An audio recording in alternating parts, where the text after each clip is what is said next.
Bonjour et bienvenue dans cette nouvelle vidéo. Je suis très contente de vous retrouver cette semaine encore pour parler d'un nouvel aspect de la vie au Canada.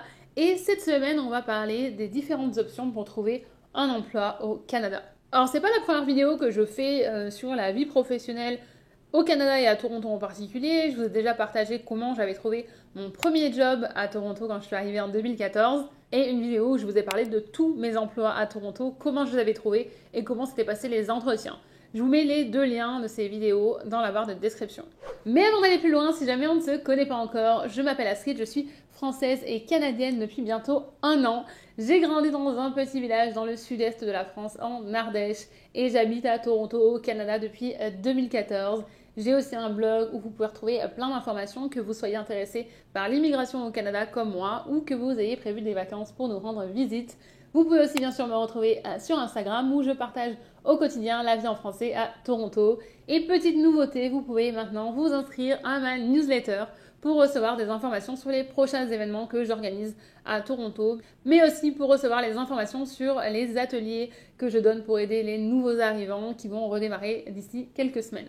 Alors commençons tout de suite par dire qu'il n'y a pas de recette miracle pour trouver un emploi dans un nouveau pays quand on arrive et qu'on n'a pas d'expérience dans ce pays-là. Et encore plus quand on ne parle pas bien la langue, comme c'était mon cas quand je suis arrivée. Mais il y a quand même plusieurs informations que je vais vous partager aujourd'hui pour vous donner des pistes à explorer pour faciliter cette recherche d'emploi.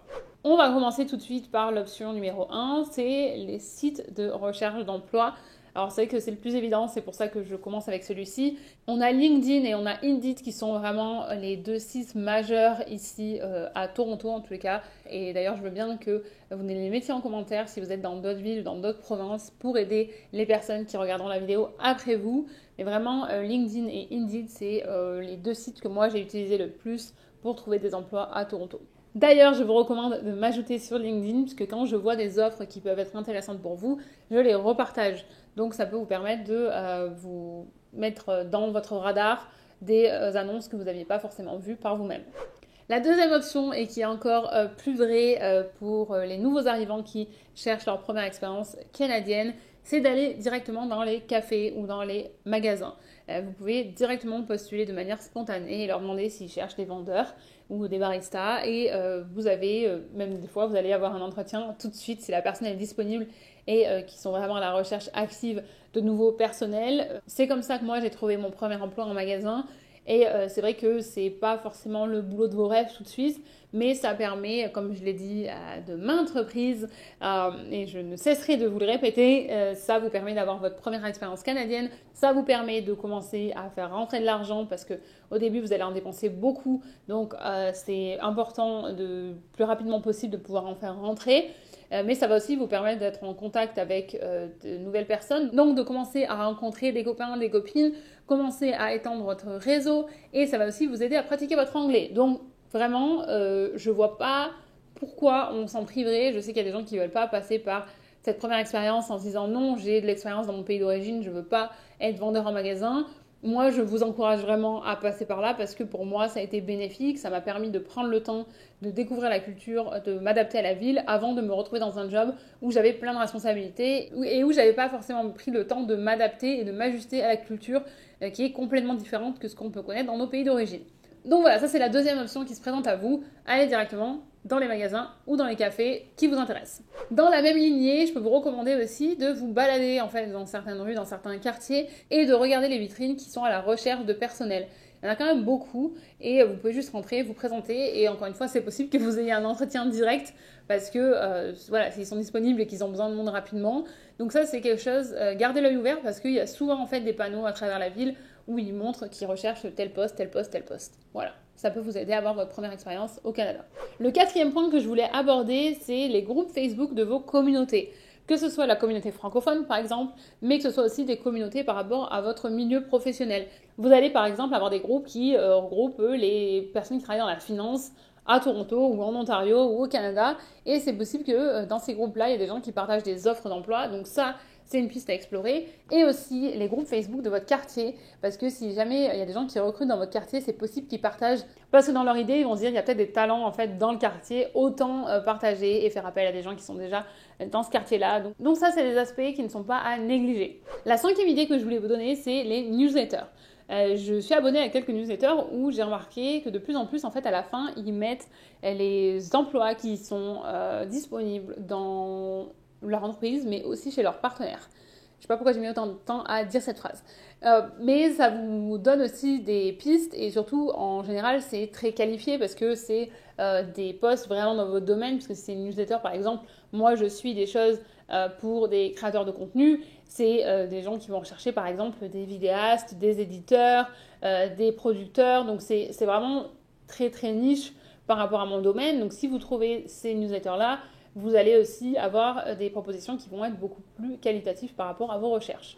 Ensuite, bien sûr, les candidatures spontanées. Bon, ça, je pense pas que j'ai besoin de beaucoup développer cette partie-là, mais c'est vraiment d'identifier les employeurs qui vous intéressent et de les contacter directement. Donc, vous trouvez les gens sur LinkedIn, par exemple, la personne qui recrute ou la personne qui est en charge du département qui vous intéresse, et vous pouvez leur envoyer directement un message. Vous pouvez trouver leur email et leur écrire. Il y a plusieurs façons d'aborder cette recherche-là, mais de commencer à créer un lien et de leur dire que vous existez, c'est déjà un bon début et un bon premier pas dans la bonne direction. Ensuite, l'élément numéro 7, c'est quelque chose qui n'est pas à négliger et moi qui m'a beaucoup aidé, c'est les événements de réseautage. En anglais, les événements de networking. Mes conseils, c'est de rechercher des événements dans votre domaine, comme ça, encore une fois, vous allez être sur des opportunités qui vont être beaucoup plus qualifiées, puisque vous allez être avec des gens qui sont dans votre domaine, des gens qui potentiellement recherchent des talents comme le vôtre. Donc, vous allez, encore une fois, vous retrouver dans votre niche et c'est beaucoup plus efficace que si vous allez dans un événement, par exemple, qui est juste pour jeunes professionnels. C'est un peu vague et vous allez passer beaucoup de temps à parler à des gens qui ne sont pas forcément dans votre domaine avant de trouver la personne qui potentiellement peut vous intéresser. Là, j'y passe très rapidement dessus, mais c'est des choses que j'approfondis beaucoup plus dans mes ateliers sur le réseautage parce que je suis très fière d'avoir appris énormément de choses sur le réseautage que maintenant je peux vous partager. Donc, c'est dans les prochaines semaines. Je vais reproposer cet atelier comme je vous disais et on rentrera plus en profondeur dans cet aspect-là et je vous donnerai vraiment des outils et des leviers à activer pour optimiser ce développement de réseau pour vous aider à atteindre vos objectifs professionnels. Je vous conseille d'y aller vraiment bien préparé à ces événements pour savoir exactement ce que vous voulez. J'en parlais dans une vidéo il y a quelques semaines, mais c'est une des choses qui pour moi était le plus compliqué, c'est que j'étais pas assez préparée, j'arrivais pas à identifier moi-même ce que je recherchais, donc j'allais dans ces événements et j'arrivais pas à communiquer vraiment ce que je recherchais, donc les gens autour de moi, même s'ils avaient les meilleures intentions du monde, ils pouvaient pas vraiment m'aider. Donc allez-y bien préparés. Et je vais essayer aussi dans les prochaines semaines de vous mettre un article sur le blog avec peut-être une liste d'événements qui peuvent vous intéresser ou des pistes. Et comme ça, ça vous donnera déjà une base. Bien sûr, après, je vous encourage à faire vos propres recherches.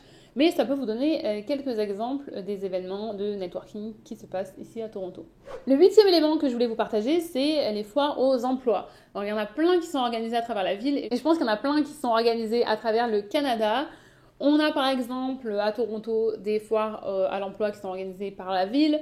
On en a qui sont organisées par les différents organismes francophones. Donc ça peut être le Centre francophone, ça peut être la SEO, ça peut être Impact ON. C'est les seuls que j'ai notés, mais il y en a plus que ça. Vous avez même MLSI, donc les Raptors, les Maple Leafs, qui en a une aussi des fois. Donc je vous encourage à faire vos recherches là-dessus. Mais c'est vrai que c'est une piste que je voulais absolument mettre dans votre radar parce que c'est aussi une façon d'optimiser votre recherche d'emploi en allant à un événement et en ayant tous ces employeurs potentiels sous le même toit. Parce que vous allez peut-être y passer la matinée, l'après-midi, la journée, enfin je ne sais pas, suivant le temps que vous avez, et vous allez pouvoir rencontrer directement des employeurs et aussi poser des questions. Donc ça veut dire que vous allez peut-être avoir des pistes aussi sur comment améliorer votre CV, comment améliorer votre présentation. Vous allez aussi pouvoir créer des liens, parce que ça c'est quelque chose que je vous répète souvent, mais qu'il ne faut vraiment pas sous-estimer, c'est le réseau, c'est développer votre réseau, c'est l'entretenir. Parce que les gens que vous allez rencontrer au tout début, peut-être que votre profil va leur plaire, votre personnalité, mais qu'ils vont estimer que vous n'avez pas la première expérience canadienne, par exemple, ou que vous n'avez pas assez d'expérience canadienne en général pour vous recruter. Ou peut-être que seulement vous êtes trop junior encore pour les posts qui sont disponibles chez eux. Donc les relations que vous allez créer à ce moment-là, je dis toujours ça, c'est des petites graines que vous plantez partout et c'est possible que même dans 2 ans, en fait, il ne faut pas espérer récolter toutes les graines tout de suite, mais dans 2 ans, peut-être que c'est des gens, si vous continuez à vous rappeler à eux, à entretenir le lien sur LinkedIn, vous allez peut-être recevoir un message qui va vous dire que cette personne-là cherche quelqu'un qui a votre profil. Je peux encore vous donner l'exemple hier, c'est quelqu'un qui m'a fait passer un entretien, je crois que c'est la première année où j'étais là. La première année où j'étais là et qui hier m'a mis en contact avec quelqu'un qui cherche quelqu'un qui a mon profil. Et donc, c'est quelqu'un que j'ai rencontré au tout début où j'étais là. Ça va faire quand même, enfin, ça fait 9 ans que je suis là. Donc, vous voyez que les graines, elles se plantent tout au long de votre expérience ici et qu'elles continuent à s'arroser, qu'on va peut-être récolter un petit peu, mais qu'il va falloir encore continuer à arroser et à prendre soin de ces plantes-là parce qu'elles ne vont pas forcément vous donner qu'une seule fois. Donc, ça, c'est quelque chose qui, je sais, n'est pas naturel pour tout le monde. Moi, j'adore ça, le réseau. Je trouve ça hyper intéressant de pouvoir créer quelque chose où on va pouvoir aider les autres et que les autres vont pouvoir nous aider avec... voilà, moi aujourd'hui, il y a plusieurs de mes abonnés sur Instagram que j'ai recommandés pour d'autres missions que moi, je ne pouvais pas remplir, avec qui j'ai mis en contact parce que je savais qu'ils avaient un certain talent ou même une certaine personnalité parce qu'il y en a où on se connaît bien et je vois aussi leur façon de travailler, où j'ai eu la chance de travailler avec eux sur certains trucs. Bah, je vais les mettre en lien avec des gens de mon réseau qui cherchent des profils similaires. Donc il ne faut vraiment pas sous-estimer ce côté de réseau. Je me rappelle que pendant un de mes ateliers, il y a quelqu'un qui m'avait demandé mais pourquoi on a besoin d'un réseau. Et j'avais été surprise parce que moi j'ai appris ça depuis que je suis toute petite parce que je viens d'une famille d'artisans. Donc c'est le réseau, on m'a toujours appris ça. Et je me suis rendu compte que c'était pas inné pour tout le monde et que mon normal à moi n'était pas le normal de tout le monde. Et donc il y avait vraiment un besoin d'expliquer aux gens qui arrivent que c'est essentiel. Et encore plus quand on est comme nous, des nouveaux arrivants. On n'a pas tous les gens qu'on a rencontrés en fait pendant notre scolarité qui vont pouvoir nous aider par exemple ou nous connecter avec de nouvelles personnes. On n'a pas de famille aussi parce que c'est vrai que la famille c'est un réseau énorme aussi. Enfin, il y a tous ces aspects-là où il faut vraiment, vraiment prendre le temps de développer votre réseau et de comprendre comment ça fonctionne ici. Le 9e point, c'est les agences de placement. Donc c'est un peu comme les agences d'intérim si vous voulez. Vous en avez plusieurs. J'en ai listé 4. Bilingual Source, c'est celui que je connaissais le plus, où j'ai déjà eu des rendez-vous avec eux. Ils m'ont jamais vraiment trouvé d'emploi, mais ils en ont trouvé à des gens que je connais, donc bon, voilà. Navient Bilingual, Beyond Bilingual, Bilingual One. Et ensuite, vous avez les plus connus, on va dire, Adecco, Robert Half. Voilà. Honnêtement, tapez agence de recrutement ou agence de placement sur Google et vous allez voir en fait qu'il y en a plein. Vous inscrivez sur leur plateforme et comme ça votre profil est enregistré et ils pourront vous trouver. Sachez aussi qu'il y a beaucoup de gens qui vont vous trouver sur LinkedIn, donc il faut vraiment que votre LinkedIn soit à jour et qu'il soit bien fourni, bien renseigné, parce que en tant que bilingue, vous faites partie d'une population qui est très recherchée, qui est très niche. Et je vous disais que j'avais construit des relations au fil des ans avec les agences de recrutement parce que ils ont beaucoup de mal à recruter des bilingues. Donc c'est vrai que je reçois régulièrement savoir si je suis intéressée par tel projet ou tel poste. Et en général, ce que je leur dis, c'est donnez-moi votre lien parce que moi je suis pas intéressée, mais je vais le partager en story sur Instagram ou je vais le partager sur LinkedIn. Et comme ça va pouvoir aider quelqu'un dans mon réseau, dans ma communauté. Mais c'est vrai que c'est quand même assez difficile pour eux de trouver parce que on est en minorité à Toronto. Et surtout des gens qui peuvent vraiment bien parler français parce qu'il y a des gens qui vont dire qu'ils parlent français, mais ils ont pris peut-être les 4 ans obligatoires à l'école de français et leur français n'est pas assez bon pour travailler en fait en français. Il est bon pour partir en vacances, mais il n'est pas du tout assez bon pour écrire des documents ou pour avoir des interactions en français. Donc, vous avez ce gros avantage-là et c'est vrai que ça vous permet aussi de vous mettre dans une position où on va aussi venir vous chercher quand ça fait quelques temps que vous êtes là et que vous avez de l'expérience. Donc, faites bien attention à ce que votre LinkedIn soit bien propre, présenté, actif, tout ça.